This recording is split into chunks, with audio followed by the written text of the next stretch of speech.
Hi hello welcome to Suman TV. నేను మీ పవన్ని. ఇప్పటికే వారం రోజుల క్రితము జరిగినటువంటి ఒక తల్లి ఇద్దరు చిన్నారులు ఆత్మహత్య తెలియని పరిస్థితిలో అయితే ఇప్పటికీ అది ఒక క్వశ్చన్గానే మిగిలిపోయినటువంటి పరిస్థితి అయితే చూస్తున్నాము. అయితే ఈరోజు దానిపైన పూర్తి వివరణ, అసలు ఏం జరిగింది, పోలీసుల కథనం ప్రకారంగాను ఇప్పటి వరకు ఎంతవరకు ఇన్వెస్టిగేషన్ అయింది, మొత్తం సమాచారాన్ని ఇవ్వడానికి అయితే ఈరోజు మనతో పాటు డిఎస్పీ వివేకానంద గారు ఉన్నారు. ఒకసారి ఆయనతో మాట్లాడతాం. సార్ నమస్తే.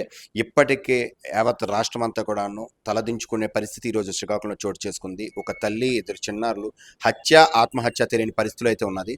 సో దానిపైన ఇన్వెస్టిగేషన్ చేసినటువంటి మీరు దగ్గర ఉన్నటువంటి ప్రాథమిక సమాచారము, ఇప్పుడు ఆవిడ పరిస్థితి, తల్లి అంటే చిన్నారులు ఇద్దరు కూడాను మరణించినటువంటి వార్త ఇప్పటికే తెలిసిందే. తల్లి అయితే ప్రాణాలతోని కొట్టుమిట్టాడుతున్నటువంటి హాస్పిటల్ ఉన్నటువంటి పరిణామం అయితే జరుగుతుంది. ఇప్పుడు ఆవిడ పరిస్థితి ఏంటి? ప్రజెంట్ ఆవిడ కేజీహెచ్లో ట్రీట్మెంట్ పొందుతుందండి. ఆమె పేరు వరలక్ష్మి.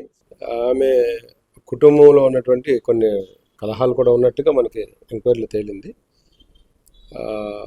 రెండు వర్గాలు, ఆమె పిల్లలిద్దరూ చనిపోవడం మూలంగా ఒక కేసు నమోదు చేశాము. అలాగే ఆమె తాలూకా పేరెంట్స్ వాళ్ళు ఇచ్చినటువంటి కంప్లైంట్ మీద ఇంకో కేసు నమోదు చేశాము. దాని మీద ప్రజెంట్ దర్యాప్తు జరుగుతుంది రెండు కేసుల్లో.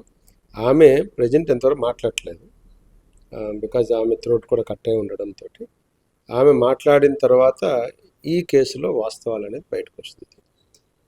వాస్తవాలు బయటకు వచ్చిన తర్వాత మీకు తప్పకుండా తదుపరి దర్యాప్తు ఏంటనేది మేము తెలియపరుస్తాం. ఇప్పటికైతే ఆమె హెల్త్ అయితే కొంత స్టేబుల్గానే ఉంది. ఒక్కొక్కసారి కొంచెం ఇబ్బంది పడుతున్నట్టుగా మనకు తెలిసింది. అందుకనే వైజాగ్ కేజీహెచ్కి షిఫ్ట్ చేశారు. ఆమె స్టేట్మెంట్ ఇస్తే కానీ ఈ యొక్క పిల్లల్ని చనిపోవడంలో, ఆమె కోసుకోవడంలో, అసలు దీని వెనకాతల ఏ విధమైనటువంటి హెరాస్మెంట్తో ఆవిడ ఆ పరిస్థితి జరిగింది అనేటువంటి వాస్తవాలన్నీ కూడా బయటకు వస్తాయి. అయితే ఇప్పుడు ఆ రోజు కథనంతో ఒక్కసారి యావత్ ఉలికిపడే పరిస్థితి ఉన్నది.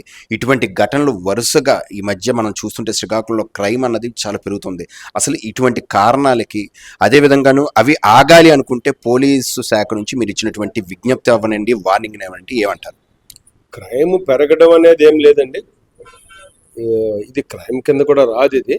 ఎందుకంటే ఆ పిల్లలిద్దరిని ఆమె బ్లేడ్తో కట్ చేయడం, ఆమె కోసుకోవడం, అంతా కూడా ఒక ఫ్యామిలీలో ఉన్నటువంటి కొన్ని ఇబ్బందులు ఇవి జనరల్గా జరుగుతూ ఉంటాయి. ఇది బయట నుంచి వచ్చి దీని మీద ఇటు జరిగింది అయితే కాదు. దీనికి మేము కౌన్సిలింగ్ అనే విధానం అమలు చేస్తున్నాం, అందరు కౌన్సిలింగ్ ఇస్తున్నాం. ప్రజల్లో ఇటువంటి విషయాలు వచ్చినప్పుడు తప్పకుండా మేమంతా కూడా తెలియపరుస్తున్నాం. ఇది కాకుండా ప్రజెంట్ మా యొక్క పోలీస్ వ్యవస్థ ప్రజల్లో చైతన్యం తీసుకురావడానికి రెగ్యులర్గా అవేర్నెస్ ప్రోగ్రామ్స్ అనేవి కండక్ట్ చేస్తూనే ఉన్నాం. మేము దిశ పోలీస్ అంటే మన మహిళా పోలీస్ స్టేషన్ వాళ్ళు ఈ యొక్క అవేర్నెస్ ప్రోగ్రామ్స్ రెగ్యులర్గా కండక్ట్ చేస్తున్నారు. మహిళల్లో చైతన్యం తీసుకురావడానికి, ఇటువంటి దూరంగా ఉండడానికి, అలాగే వాళ్ళలో మనోధైర్యం నింపడానికి మహిళా పోలీస్ స్టేషన్ అనేది చాలా బాగా పనిచేస్తుంది.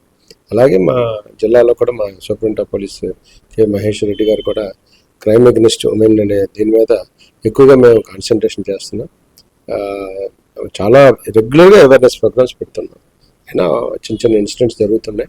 ఆ విషయంలో మాత్రం మేము స్ట్రింజెంట్ యాక్షన్ అయితే తప్పకుండా తీసుకుంటాం. చూశారు కదా, ఏది ఏమైనప్పుడు కూడా ఈరోజు శ్రీకాకుళంలో జరిగినటువంటి ఘటన అందరికి కూడాను ఒక్కసారిగాను ఉలికిపడే విధంగా చేసింది. అయితే ఇన్వెస్టిగేషన్ అధికారిగా ఉన్నటువంటి ఈరోజు డిఎస్పీ వివేకానంద గారు అయితే దానిపైన ఖచ్చితంగాను తుది తీసుకుంటాము. ఎవరైతే బాధ్యులు ఉంటారో వారిపైన ఖచ్చితంగానైతే చర్యలు అయితే తీసుకుంటామంటూ చెప్తున్నారు. చూస్తున్నానండి. Thank you. సుమన్ టీవీ.